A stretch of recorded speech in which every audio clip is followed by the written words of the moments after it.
era mi jam dene ne chol manu ajuang kurien jane chola ti da ya ne chol ma kum era mi jam dene ne chol lier rin jero rin jam ma ran chol leng ro era mi jam dene an ge be chomorai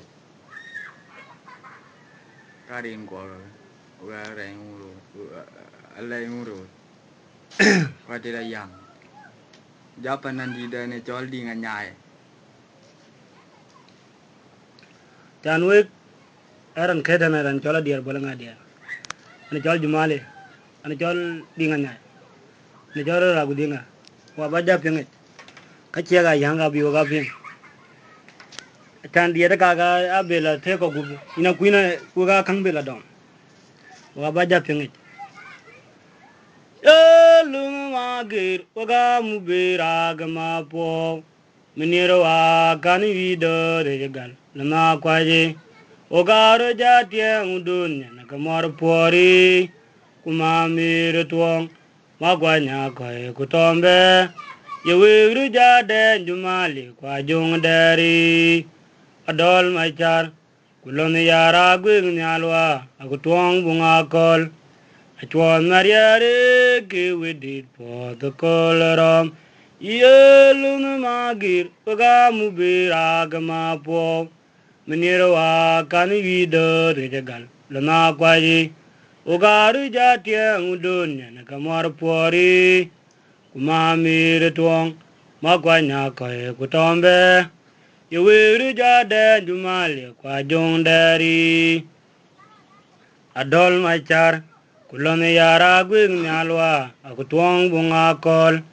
achwon mariere ki widit po the kolorom Agutuang bunga kol achwon mariere ki widit po kolerami maburje yenge jadit lana mir kolona lek adur bunanyelwet mubira dene are kwet inga kwanjigam ngegatuken mago majok jile atang yok nyedalu yawa nyaliche wekon lana ton matugu nyandye mejera urwa maburje yenge jadit lana mir kolona lek adur bunanyelwet mubira dene are kwet inga kwanjigam ngegatuken mago majok jile atang yok nyedalu yawa nyaliche wekon kolona ton matugu nyandye mejera urwa maburje yenge jadit lana mir kolona lek adur bunanyelwet mubira dene are kwet inga kwanjigam ngegatuken mago majok jile atang yok nyedalu yawa nyaliche wekon kolona ton matugu nyandye mejera urwa lona magir wega mubira kama po Miniro wa kan widot kejagal lana kwaji ugaru jatie udunya na kamar pori kuma mir tuong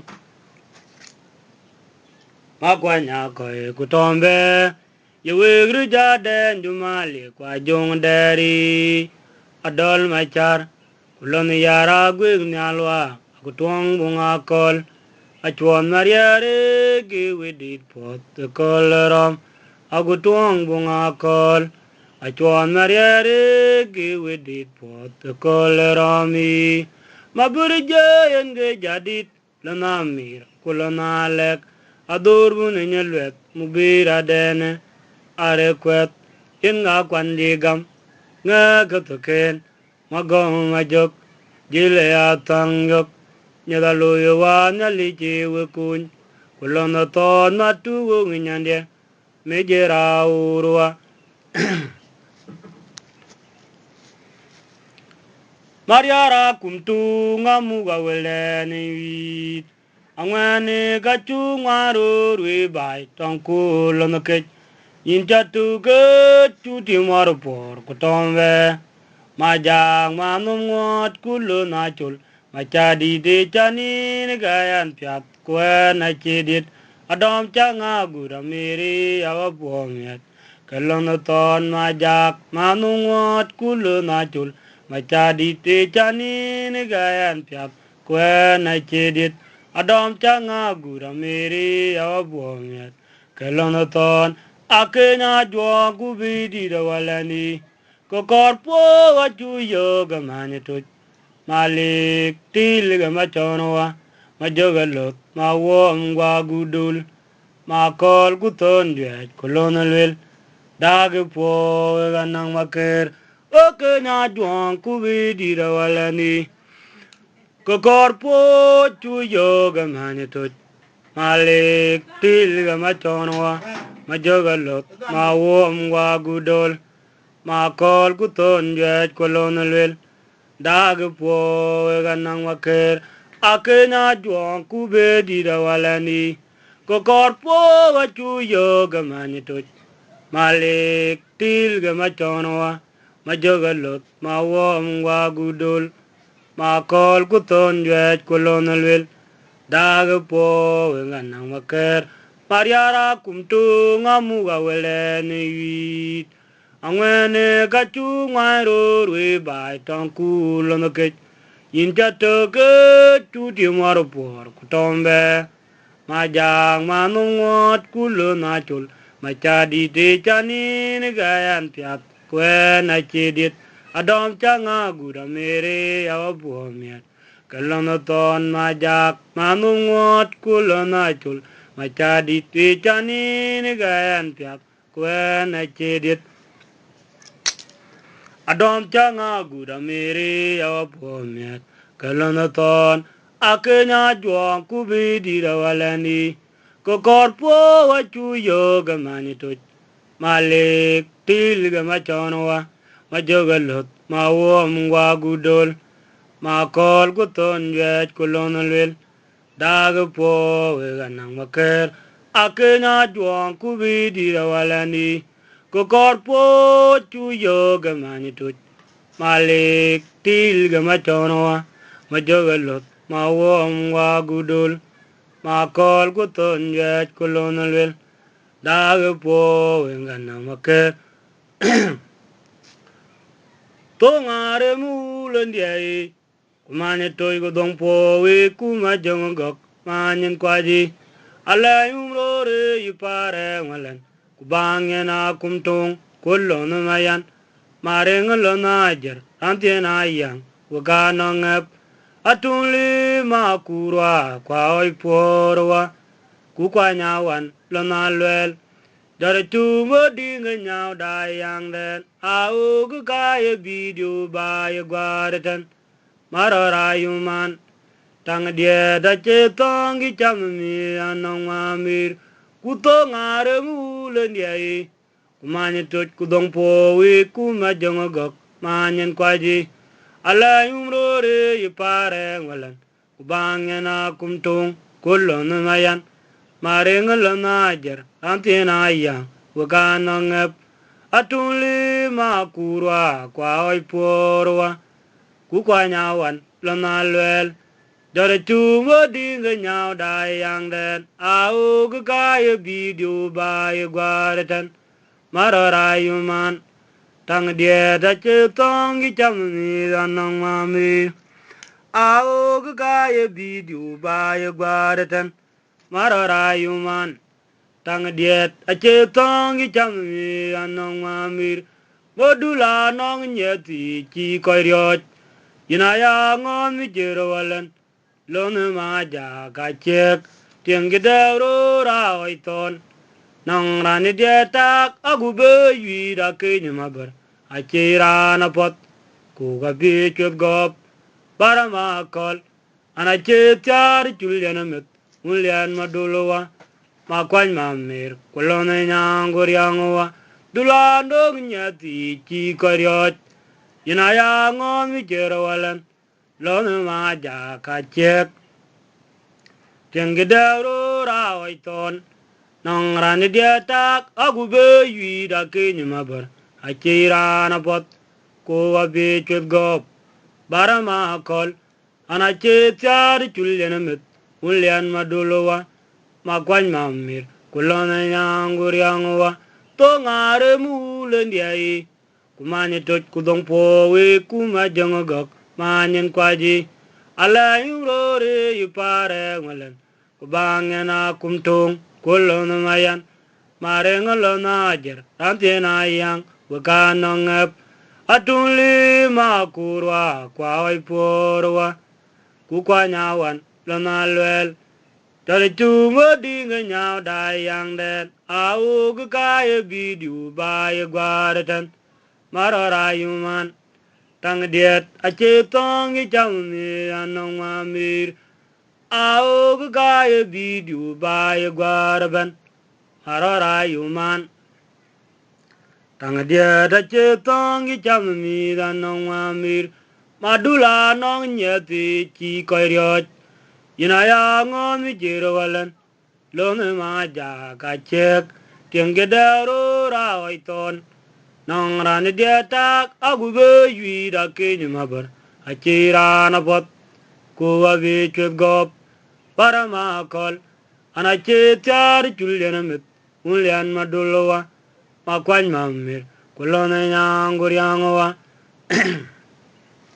Kulu no maju kulayang aloy tong makoy lona go ka o ga chentiel makur dengwa kulo no ke dong podi lone nyading ku pida lew ti ba komret ine gelo ngabet no kere chir yalo chi pawaleken wato ga ton yachi amakira jinum ni chitone noga amulo walan atera yango teme jang aye ti ba komret ine gelo ngabet no kere chir yalo chi pawaleken wato ga ton yachi amakira jinum ni chitone noga amulo walan atera yango teme jang kanu pomera yor walan udia talib undai da pe kur nyambar tangkoi jamarat mabora chempiat o anong tonden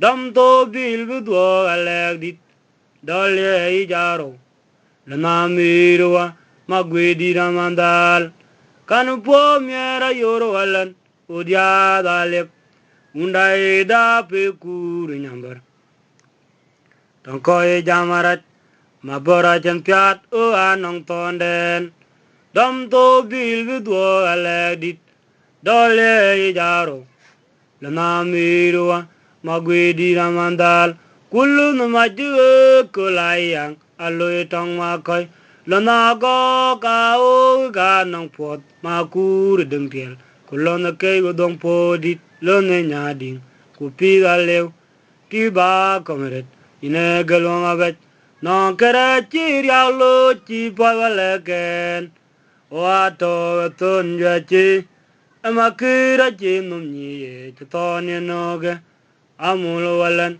atira yango teme jang aye ti ba komret ine galong abet kuno kere chir yalo chi pawaleken wato ton yachi amakira jinum ni chitone noge amulo walan atira yango teme jang kanu po miera yoro walan uria dalip undai da pe kur nyambar tangkoy jamarat mabora jempiat o anong tonden dam to bil bidwo aledit dole ijaro lana mirwa magwedi ramandal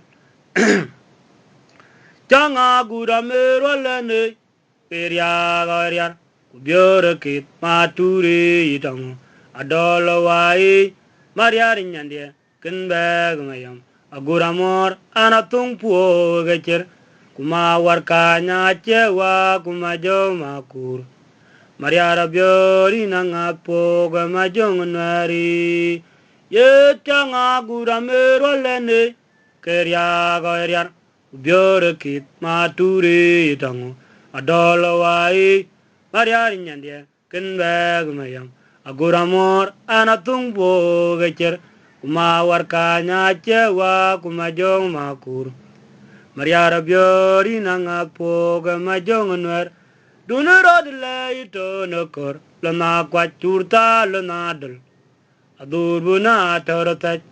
Ache tonga wana majok. Nywe di te kang ting. Yengu bilo yedeng makol. Oka mi de garyagaban. Dunero de leito no kor. Lana kwachurta lana dul. Adurbuna torotaj. Ache tonga wana majok. Nywe di te kang ting. Yengu bilo yedeng makol. Oga mi geriagan. Janga gura merwa lene. Kiriagan. Kubiore kit maturi itango. Adolo wai. Mariari nyande. Kenbeg mayam. Agura mor anatung po wecher. Marwar kanya cewa kumajom akur. Mariara biori nangat po kumajong nwer. Dunero de leito no kor. Lana kwachurta lana dal. Adurbuna torotaj. Ache tonga wana majok. Nywa di te kang ting. Yengu bilo yedeng makol. Ogami garyagaban. Dunero de leito no kor. Lana kwachurta lana dal. Adurbuna torotaj. Ache tonga wana majok. Nywa di te kang ting. Yengu bilo yedeng makol. Ogami garyagaban. Mucho ngulele bane. Ayong nomeran chulga chaja we pandan. Dengaba mariara walan. Munbai nyakai. Ulian maduluwa. Kuton makai. Aje puro wangapo. Ye mucha ngulele bane. Ayong nomeran chulga chaja we pandan. Dengaba mariara walan. Munbai nyakai. Ulian maduluwa. Kuton makai. Aje puro wangapo. Munbai nyakai. Ulian maduluwa. Uton makai. Aje puro wangapo. Ramata dide. Acara gun malek. Gong majok. Priyak dike wekum. Anarida po wekene unden ti daletin. Lone mamorwa. Pararamata dide. Acara gun malek. Gong majok. Priyak dike wekum. Anarida po wekene unden ti daletin. Lone mamorwa. Pararamata dide. Acara gun malek. Magong majok. Priyak dike wekum. Anarida po wekene unden ti daletin. Lone mamorwa. Mucho ngulele bande. Ayong mameran chulga chaja we banden. Dengaba mariara walan. Munbai nyakai. Ulian maduluwa. Uton makai. Aje puro wangapo. Munbai nyakai. Ulian maduluwa. Uton makai. Aje puro wangapo. Ramata dide. Acara gun malek. Gong ajok. Priyak dike wekum. Anarida po wekene unden ti daletin. Lone mamorwa. Pararamata dide. Acara gun malek. Magong majok. Priyak dike wekum. Anarida po wekene unden ti daletin. Lone mamorwa. Manyan bok. Marmuko koilo. Rajaran chigagot. Chande chani. Pingrite gwanda. Tanu mora chena gwantian. Yaya biliban chole mu ayang. Agura da loi po puade. Ugeda chomaraji. Anachi dumali amalo. Aoi podit. Magwar machot kumakai. Lama laudeng. Meri nawalan. Nangko yerokweng. Kubiliban chole mu ayang. Agura da loi po puade. Ugeda chomaranyawa. Anachi dumali amalo. Aoi podit. Magwar machot kumakai. Lama laudeng. Eri nawalan nangko yerokweng. Aoi makur panato wichini. Apole chonwa. Makon japin lelichi. Kamara por tonje tagurungwa. Kumayalgor. jongi jal geje jongalek aoy ma kulpa na to wichini apole chonwa ma kon japin lelichi kamara por tonje chagurunwa kuma yalgor jongi jal geje jongalek aoy ma kulpa na to wichini apole chonwa ma kon japin lelichi kamara por tonje chagurunwa kuma yalgor jongi jal geje jongalek o bilban tole mu ayang agura do loy po padi ko geda chumaraji anachi dumali malo aoy podit magwar ma chot kuma koi lona lauden berin walan non ko yero o bilban tole mu ayang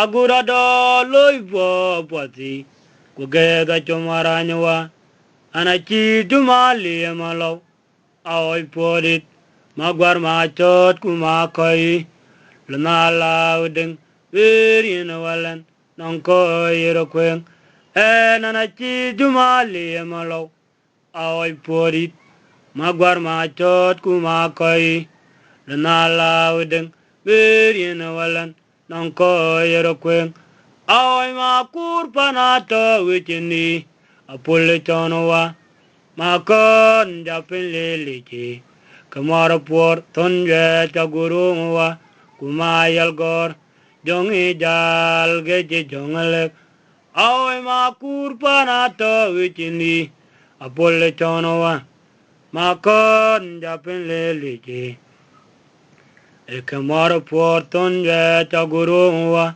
kuma yalgor jongi jal geje jongalek aoy ma kurpa na to wichini apole chonowa pende janine narajare apole chonowa ma kon japin lelichi kamara por tonje chagurunwa kuma yalgor jongi jal geje jongalek